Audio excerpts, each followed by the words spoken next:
دلوقتي الساعة 4:10. اوكي، والنادي الحمد لله لسه فاضي، وانا رايحة ملعب الباسكت. يس. مبدئيا انا اتحرقت، الجو شمس جدا جدا. او ماي جاد بجد. انا تمرين الساعة 5 بس دلوقتي لسه ساعة ولسه مفيش تمرينات ابتدت، فالمفروض مفيش بني ادمين، فاتمنى ان ملاقيش بني ادمين. يا رب ادعوا.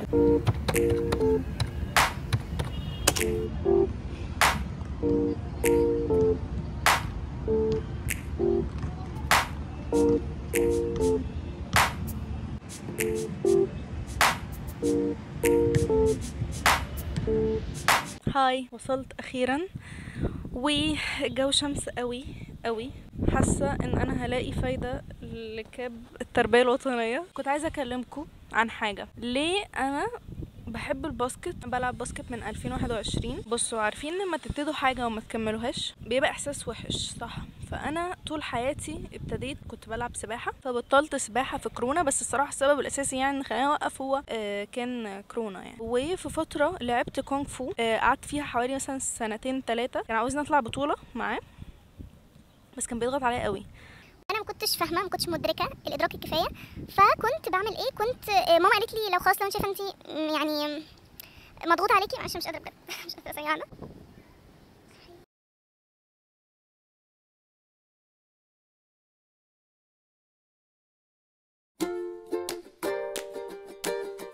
لازم امشي دلوقتي عشان ما يحصليش حاجه بجد. Oh my god I'm so shy.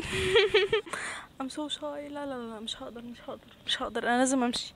هو اكيد تمريني مش كده. انا خايفه ومكسوفه ومش عارفه اعمل ايه دلوقتي. كابتن ميدو والله العظيم من اكتر الناس اللي انا بحبها في الباسكت. هو اثر فيا قوي، وكان كان بيدربني وانا في ثالثه ثانوي. السيزون بتاعه كان احسن حاجه في ثالثه ثانوي، فهو بالنسبه لي حاجه مهمه جدا جدا جدا جدا جدا. بس انا دلوقتي مكسوفه قوي لاني بقالي كتير ما شفتوش وبقالي كتير ما اتكلمتش معاه، وونس ان هو خلص باسكت تقريبا هو نساني، فانا مش عارفه. هو حرفيا في الملعب اللي قصادي. طب بصوا بريك وهنرجع. اوكي، هو البوينت هنا كابتن ميدو عمره ما جه الساعه 4. الساعه دلوقتي 4. جاي ليه حرام؟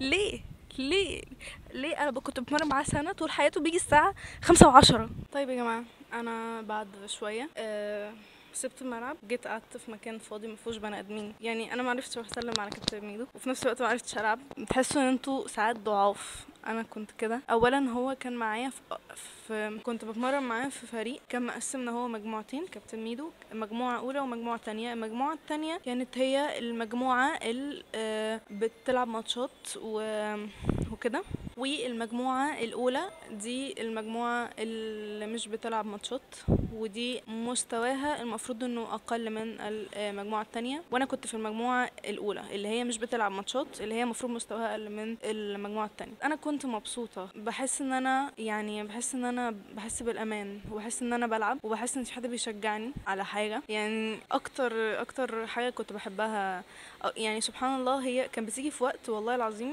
كانت من الحاجات اللي بتصبرني الصغيره جدا على ثالثه ثانوي. كانت الساعه اللي كنت بروح فيها اتمرن باسكت. عشان كده دايما بقول لاي حد لو سالني يعني ابطل رياضه في ثالثه ثانوي، انا بالنسبه لي بقول لا، علشان هي مش الساعه دي اللي حضرتك هتضيع فيها وقت وكان ممكن فيها تقفل المنهج. بس هي الرياضه مفيده في لكل الناس. ممكن تكون الساعه دي عشانها بتذاكر، يعني انت بتذاكر عشان تخلص وتروح تلعب التمرين اللي انت بتحبه او كده. كان تمرين يوم الاحد الساعه 5 ده كان اوكي يا جماعه، نكمل القصه الحزينه دي. في نحله كان لازم اوقف. انا خايفه قوي عشان جت في دماغي حاجه دلوقتي، انه ممكن كابتن ميدو يكون هو اللي بيمرن بيجنرز، اللي هم الناس اللي هتمرن معاهم دلوقتي. او باقي ربع ساعه. بص كابتن ميدو معرفش ممكن يمرن بيجنرز ولا لا.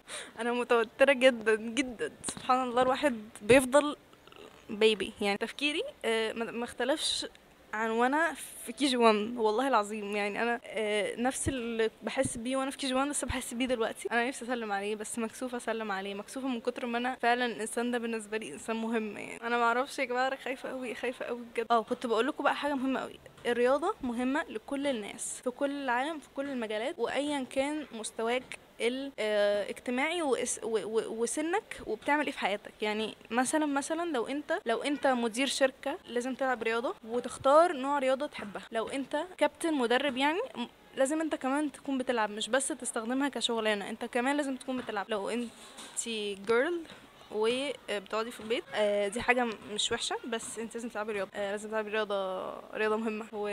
ولو انت بتشتغلي لازم تختاري رياضه تلعبيها برضه. لازم كل الناس تلعب رياضه، ومش عشان أنا انسانه مميزه انا بوقف وفي اخطاء كتير قوي قوي قوي، وانا مش اشطر حاجه في الرياضه اللي بلعبها، بس انا بحاول. واللي بيحاول بيبقى احتماليته انه يوصل اكتر من اللي مش بيحاول. يعني انت بتحاول صح، في نسبة وتكون 1%، لكن اللي مش بيحاول there is no نسبة، there is no percentage اصلا. if you know you know, if you don't know you will know. ويلا بينا بقى ننزل نجيب مية. يا جماعة بصوا انا خلصت تمرين، بصوا مكان هنا، شايفين الشجرة وقعت حاجات كده على الارض شكلها حلو قوي. anyways عايزة اقول لكم حاجة، ثانية واحدة. دلوقتي عايزة اخلص تمرين. anyways بايخة جدا جدا جدا، فهروح اشوف حاجة اشربها يعني، لان انا فعلا انا مش عارفة انا ضغط كده ليه، كنت بلعب وحش. نور انتي بقالك كتير ما لعبتيش، فطبيعي ان انتي تكوني بتلعبي وحش، ومع الاستمرارية اكيد حياتك اسمها ايه، هتتحسني وهتبقى احسن. او ماي جاد بصوا شفتوا المكان هنا حلو ازاي. انا عايزه اقول لكم ان انا لسه مكتشفه ان انا بصور اتش دي 30 فريم، فدي حاجه طبعا سيئه، بس انا هنزل فيديو اوكي. يعني انا دلوقتي بصور 60 فريم و4K اهو، بس اللي فات ده هصوره، هنزله قصدي. او ماي جاد anyways هنعمل ASMR. مش عارفه ليه انا مصممه اعملهم اعلان. يلا مهم جه الكابتن اللي كان بيمرنا عادي. انا كنت متضايقه بصراحه، كنت عايزه كابتن ميدو يمرني. يعني انا لو كان كابتن ميدو هو اللي بيمرنا كنت هبقى مكسوفه، بس كنت هبقى مبسوطه. لكن ماشي. لكن لما كابتن ميدو ما لقيتوش خالص كنت متضايقه بصراحه شويه، كنت disappointed. يعني عارفين افتكرت كابتن ميدو وبعدين ما لقيتوش. مين لو كان عادي انا اصلا كنت جايه ومش اخده بالي ان انا ممكن اتمرن معاه. بصوا شايفين المكان حلو ازاي. بصراحة انا بختار الاماكن الفاضية عشان الحاجات دي بتكون بقى بالليل بقى زحمة. بفكر اروح لكابتن ميدو واسلم عليه. اقول لكم ان انا كنت من فترة كده باخد كورس لايف كوتشنج. انا اخلصه، المفروض مطلوب مني ان انا الخصه. كورس مهم يعني، حاسة ان الكورس ده المفروض كل البني ادمين ياخدوه. يعني ان شاء الله يتاخد في المدارس معات زي الكوميونيكيشن سكيلز مثلا. كورس لايف كوتش، انواع الكائنات الحيه، انواع البشر، تايب 2 تايب 3. انا حد خد تايب 2 تايب 3. there's a lot of types تانية، في تقريبا تايب 7 تايب 9، بس كل حاجه دي لسه ما اخدتهاش، بس اخدت تايب 2 تايب 3. anyways ممتع يعني، حاسه ان لازم الناس تاخده. تايب 2 هو التايب الضحيه، اللي هو بيساعد كل الناس، اللي عاوز يكون طيب، اللي مش بيعرف يقول لا. انا فاكره يعني من تايب 2 مش في ناس بتتكلم جنبي فوير مات. خلصتوا؟ طيب. وتايب 3 هو الشخص اللي هو بيشوف بس نجاحه، بيشوف هو المفروض يعمل ايه عشان ينجح، اللي بس بيشوف مش عارفه ايه. ده تايب 3، يعني اللي هو مركز مع نفسه، مركز على حاجه واحده بس، ان هو ينجح في حاجه معينه وبينجح وبيوصل لها. التطوير اللي في حياتنا والحاجات الحلوه اللي احنا وصلنا لها، التطور ان احنا نبقى بيرفكت مثلا في الموبايلات وبيرفكت في التيفيز والتكنولوجي والحاجات دي. تايب 3 عشان هما اللي بيسعوا دايما ان هما يبقوا احسن حاجه، وبيحبوا المنافسه وبيركزوا جدا مع نفسهم. وممكن ده يجي على علاقاتهم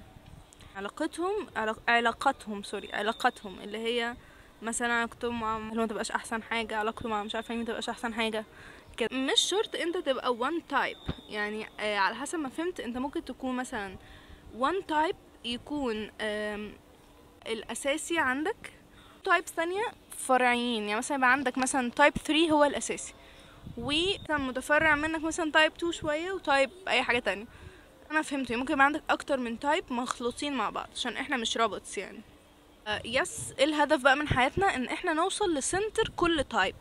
يعني مثلا تايب 3 مش وحش، لانه من غيره احنا مكناش اتطورنا، بس هو في عيوب. فالحل ان احنا عشان نوصل للاستقرار ان احنا نكون في السنتر اوف ذا سيركل. يعني لو التايب عبارة عن سيركل، فاحنا لازم نكون في السنتر عشان نكون في اكتر مكان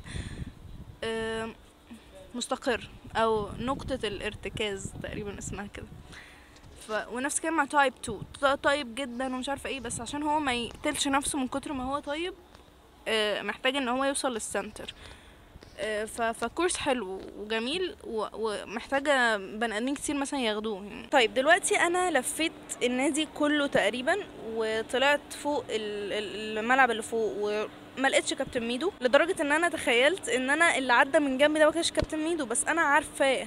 دلوقتي انا متضايقه جدا. ليه؟ لان يا جماعه انا خليت الخوف ياثر على مشاعري، وممكن يكون هو زعل ان انا ما شفته وما سلمتش عليه، او ممكن يكون هو قال طب يمكن هو ما خدش بالي، وات ايفر، بس انا كنت عايز اسلم عليه بجد. خوف خلاني ابعد ابعد ابعد، مش بس ان انا افضل مكاني، لا ده انا سبت الملعب كله ومشيت. ده يعني تصرف انا مش قادره افهمه، بس ده اللي لقيته الحل المنطقي ساعتها. هل دلوقتي شايفاه منطقي؟ لا، انا كنت شايفه دلوقتي شايفاه منطقي ان انا كنت راح اسلم عليه عشان الخوف. عشان انا خايفه من ايه بقى؟ نصيحتي عشان ان لو انتوا في ناس بتحبوهم في حياتكم، هتجيبوا البشر، عارفين البشر، ترميهم في الزباله، مالكوش دعوه باراء البشر. اراء البشر دي مش هتعمل اي حاجه، مادام انتوا مش بتعملوا حاجه غلط، مش بتعملوا حاجه حرام، مش بتعملوا اي حاجه، انتوا بتعبروا عن مشاعركم.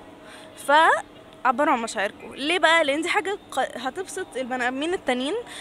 سوري ويت، طالما نيتكم صافيه، نيتكم صافيه، يعني مفهومه خلاص. فالمهم يعني انتوا بقى بعد ما رميتوا اراء البشر في الربش او في التراش او ايا كان الاكسنت بتاعتكم بقى، بريتش ولا امريكان، هتروحوا للانسان وتقولوا له انا اتبسطت ان انا كنت باخد مع حضرتك، او اتبسطت ان انا كنت باخد مع حضرتك.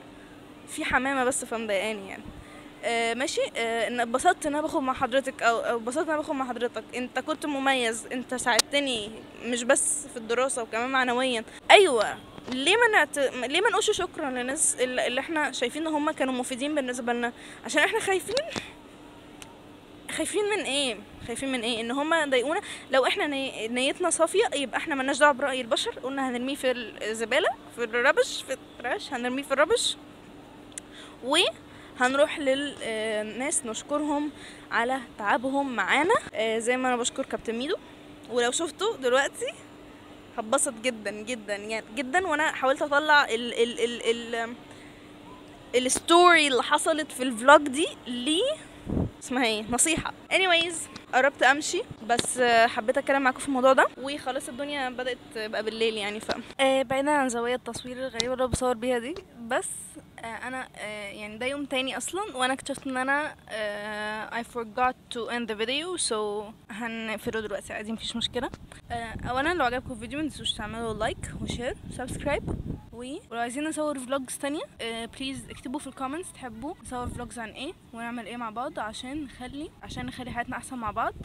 وبس كده، باي باي.